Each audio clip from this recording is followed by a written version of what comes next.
This episode was requested by one of our listeners, so thank you, Nikki Brae, for suggesting this case.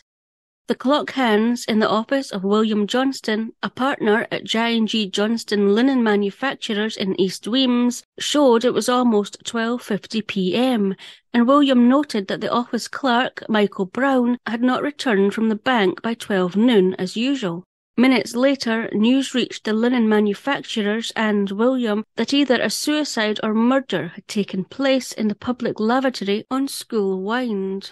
And so William, now concerned for Michael, went to investigate.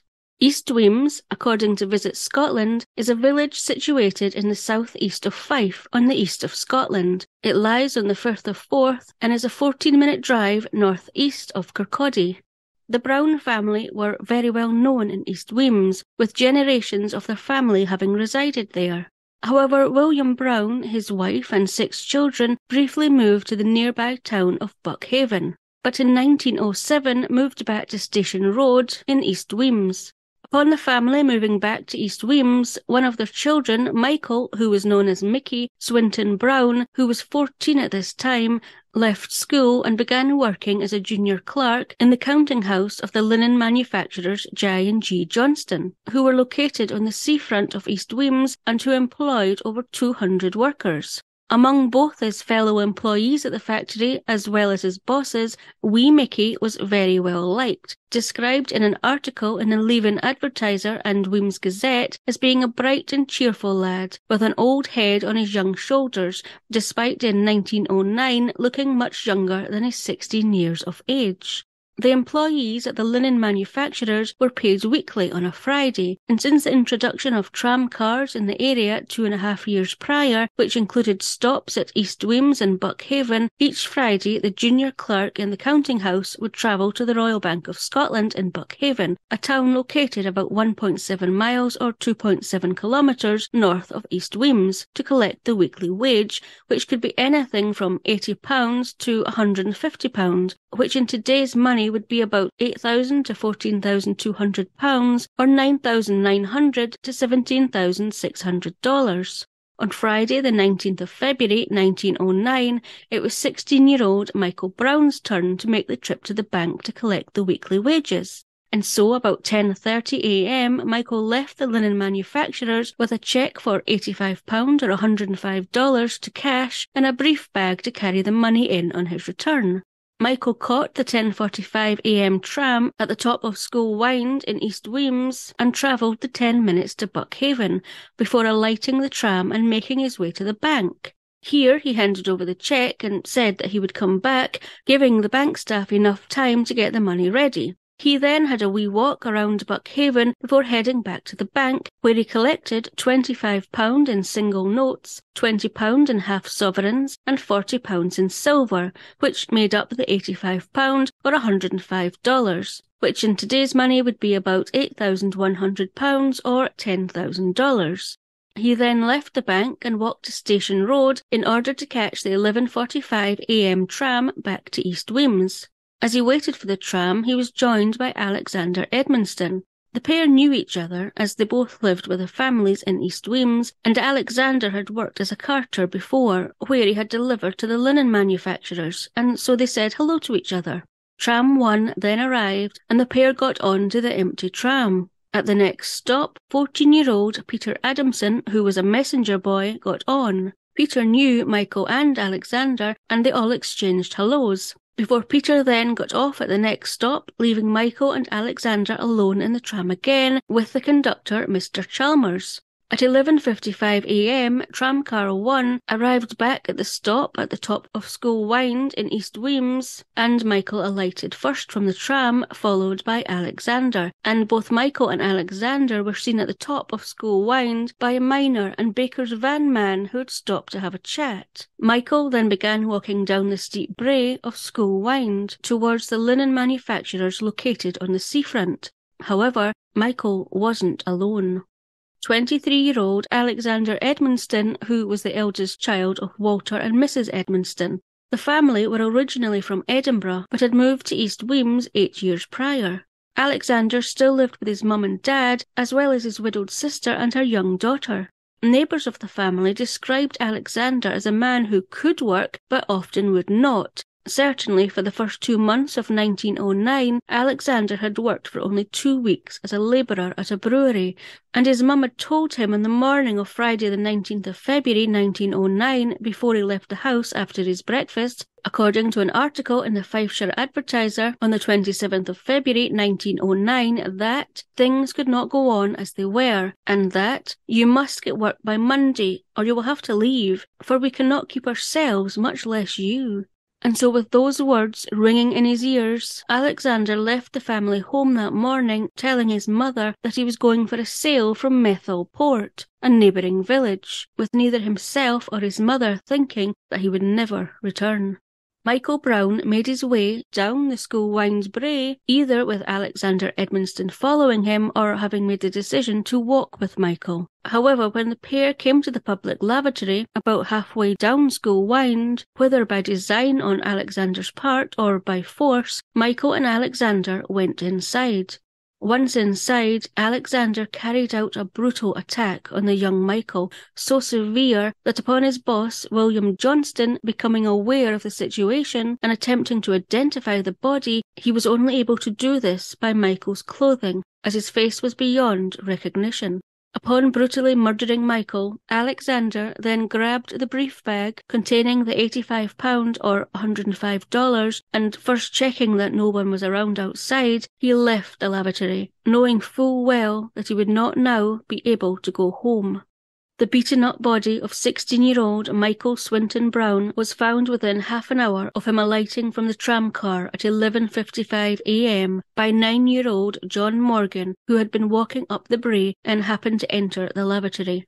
Upon discovering the horrific scene and Michael's body, he immediately ran out and shouted, "Here's a boy murdered!" The lavatory walls, according to the Leaven Advertiser and Weems Gazette, were built of stone slabs and had an inner and outer chamber, with only a roof being over the inner chamber and not the outer chamber where the urinal was. Michael's body had been dragged into the inner chamber, gagged by thrusting his own cap into his mouth, strangled with a handkerchief, battered about the head to death with a lethal weapon, and an attempt had been made to jam his body in one of the 2 holes of the seat. And this is how Alex Sigley, a chimney sweep who was working in the vicinity, found Michael's body following hearing young John Morgan's cry about there being a boy murdered.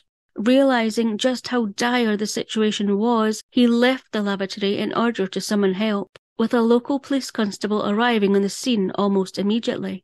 Finding no sign of life, the officer lifted the body from its cramped position to the outer chamber, at this point noticing 2 large pools of blood where the body had been.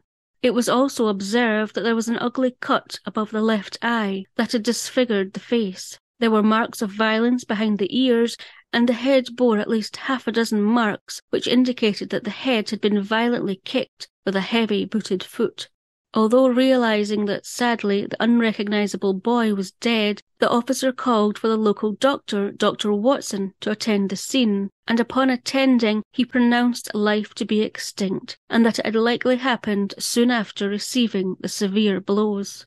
With the severity of the attack having left the body unidentifiable, despite many who had since congregated around the lavatory being asked to take a look at the body to see if they could identify it, it was assumed that the victim had been a non-resident in the village, and so it was decided that the body be taken to the nearby cemetery to await identification and for the post-mortem to be carried out.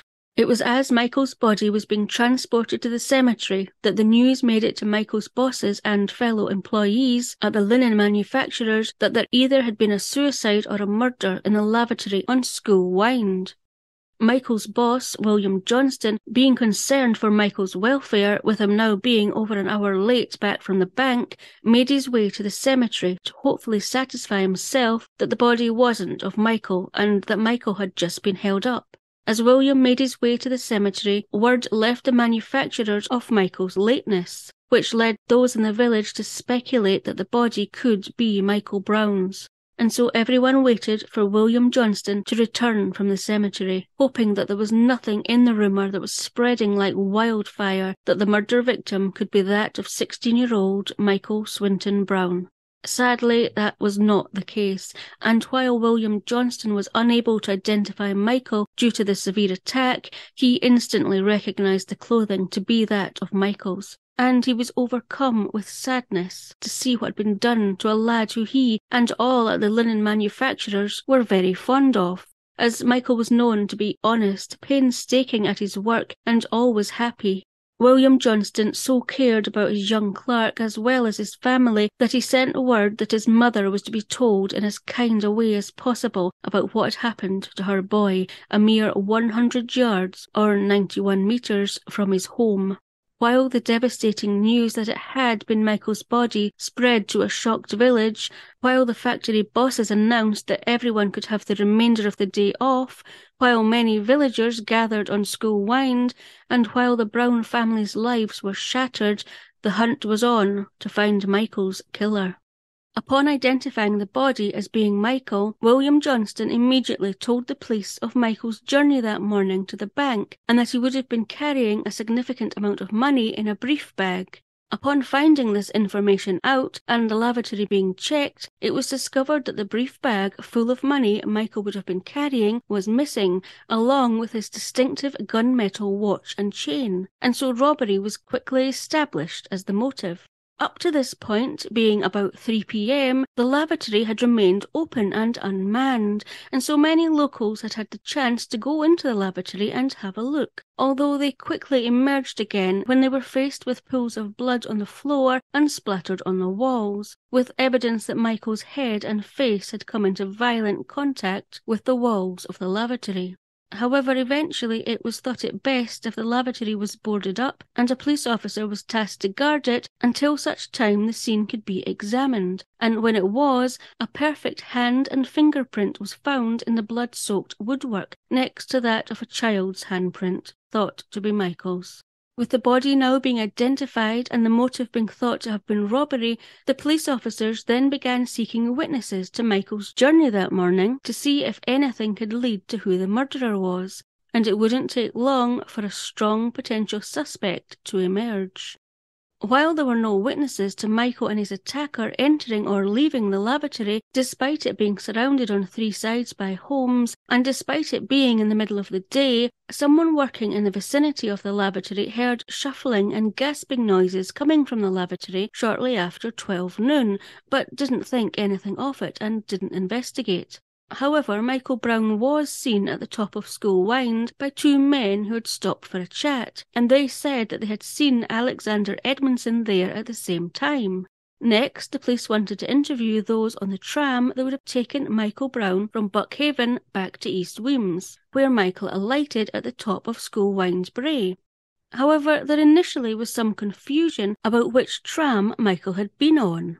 Michael had been on tram 1, however the conductor of tram 2 was interviewed first and he said that 2 men had alighted from his tram at East Wemyss at the top of School Wynd and that 1 man was wearing a light dust overcoat. And so the police, believing that one of these men had been Michael, likely being followed by his murderer, initially focused their attention on the owner of the light dust overcoat. While this man was being sought, the conductor of tram 1 and its passengers were interviewed, and the conductor, Mr. Chalmers, also said that 2 men had left his tram at the School Wynd stop and set off down the brae, one following the other. When 9-year-old Peter Adamson, the only other passenger who had been on tram 1 at the same time as Michael Brown, was interviewed, he confirmed that Michael had been on the 11:45 a.m. tram 1 with him, and so had Alexander Edmondson. It was at this point the man in the dust overcoat who had been identified by the conductor in tram 2 was ruled out, and Alexander Edmondson became their prime suspect, especially as officers had visited his parents' home and upon asking about his whereabouts being told that they didn't know and that they hadn't seen him since that morning.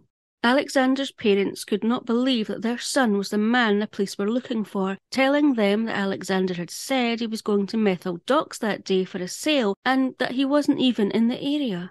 Methil Docks is located less than a mile or 1.4 kilometres north-east of Buckhaven. Upon officers going to Methil Docks and asking if someone matching Alexander's description had been there that day, they were told no one had seen him. In fact, nobody had seen Alexander since he was spotted at the top of School Wynd just after 12 noon, following alighting the tram. But his parents still couldn't believe he was involved and said that he often took himself off for days on end without being in touch with his family, and that it couldn't possibly have been Alexander who had been seen leaving the tram at School Wynd. However, the police believed that they now had their murderer, and it was Alexander Edmonston. From witnesses being spoken to and a search that had been organised between 3 and 4 by police officers and locals, it was established that upon leaving the lavatory on School Wynd, Alexander then made his way north-east through Macduff Cemetery and onto the Macduff Castle ruins, as it was in the whins, which are gorse bushes, near the Macduff Castle ruins, that the brief bag that Michael had carried was discovered, which was about a 7-minute walk away from where Michael had been brutally murdered. While a description of Alexander Edmonston was circulated by telephone and telegraph wires to every police station of note throughout the country late on the Friday evening, a search for Alexander in the surrounding areas continued into the evening in an effort to find Michael's murderer before nightfall. However, nightfall came, and despite officers keeping surveillance on the Edmonston family home through the night in case Alexander tried to make contact with his family, despite an officer being posted on School Wynd, and despite a continued search going on through the night, as day broke on Saturday the 20th of February, Alexander was still a wanted man. A wanted man many felt had now left the area. However, a new day also brought a description of Alexander having now been released to the public, and it wasn't long before witnesses were coming forward to report sightings of a man matching the description being circulated, which read, according to the Leaving Advertiser and Weems Gazette on the 24th of February 1909, 23 years of age, 5 foot 9 inches in height, hair auburn, eyes dark, face fully ruddy, without whiskers or moustache. Dress, brown jacket suit, seat of trousers patched, sweater with fall-down collar, which he wears turned up and fastened with a safety pin, green cap, black lacing boots, once 3 teeth in front of upper jaw, and the letters A and E tattooed on right forearm. Due to the sightings that the police would receive throughout Saturday morning, a picture of Alexander's movements following fleeing the murder scene began to emerge. Upon Alexander leaving the murder scene, it was believed, according to the Leaving Advertiser and Weems Gazette on the 24th of February 1909, he entered a wooded area near the scene, before making his way along a burn that ran at such a low level that he would have been hidden from view. He then made his way to the cemetery, which is a 5-minute walk from School Wynd, before entering fields of whins, where he would have passed unobserved. And in amongst these whins he discarded the brief bag. It is then believed he passed through the nearby Macduff Castle ruins before making his way through the fields and Weems Woods above East Weems, where he was sighted about 12:30 p.m. Alexander was next spotted by a Mr. and Mrs. Cumming, who exchanged a hello with a seedy-looking man who matched Alexander's description, not realising he was a wanted man at this point, at the standing stones on the high road between Kirkcaldy and Leven, about a 25-minute walk northwest from Macduff Castle ruins. Alexander then walked for some time through vast fields, miles from homes or roads, until coming across 82-year-old Mr. Hardy, who lived in one of a few nearby cottages and was out for a walk. Here, Alexander asked Mr. Hardy for a clothes brush and some water, but Mr. Hardy declined to help him, and Alexander hurried off. He next was spotted about 2 p.m. near Thornton, about 5 miles or 8 kilometres from where he had been spotted by Mr. Hardy by 2 separate people, who witnessed a dog run up to him barking. He then walked across more fields and woods until he reached nearby Thornton, which is about 6.4 miles or 10.2 kilometres west of East Weems. From Thornton, he walked north along the main road from Kirkcaldy to Cooper as far as New Inn, a walk of about 1 hour and 40 minutes. Then he walked another 51 minutes northwest on a back road to Falkland, where he made his way past the end of Falkland Palace, skirted the palace walls, and continued walking another 59 miles northwest to Strathmiglo. And this was his next lucky break, as the police officer at Strathmiglo had yet to be informed about the murder that had taken place in East Wemyss, and so Alexander was free to go about undetected. Here he visited 2 shops, and using some of the money he had stolen, he bought a tweed jacket suit, a showerproof coat, a dark grey cap, and a green muffler. Before leaving the shops, Alexander put his new showerproof coat on, which would have covered any blood that was on his clothing, and his new grey cap. At 6:18 p.m, Alexander was on the move again, this time getting a train from Strathmiglo to Maughcarse Junction, located an 8-minute journey southwest. He was then seen at Milnathort, which was a 5-minute journey southwest.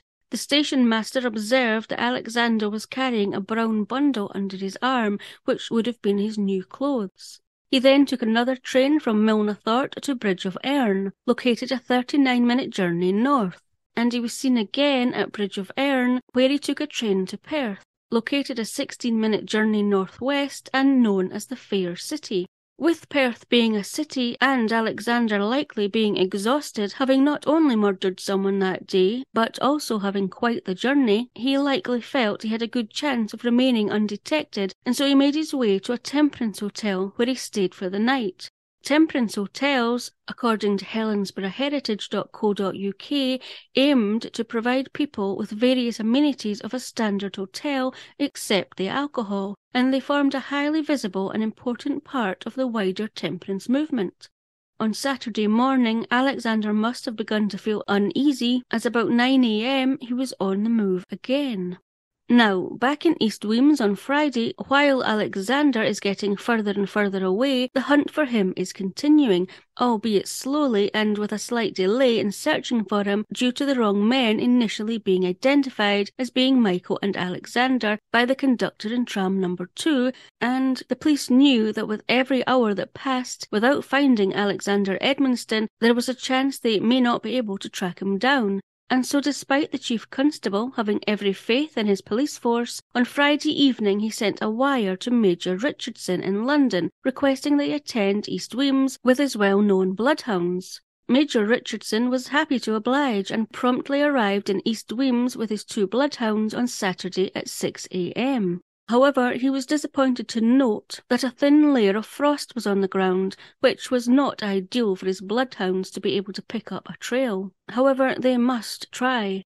And so at 7:30 a.m, with Alexander Edmonston now having been on the run for at least 17 hours, the police, Major Richardson and his bloodhounds, made their way first to the Edmonstons' home in order to acquire clothing with a scent of Alexander on it.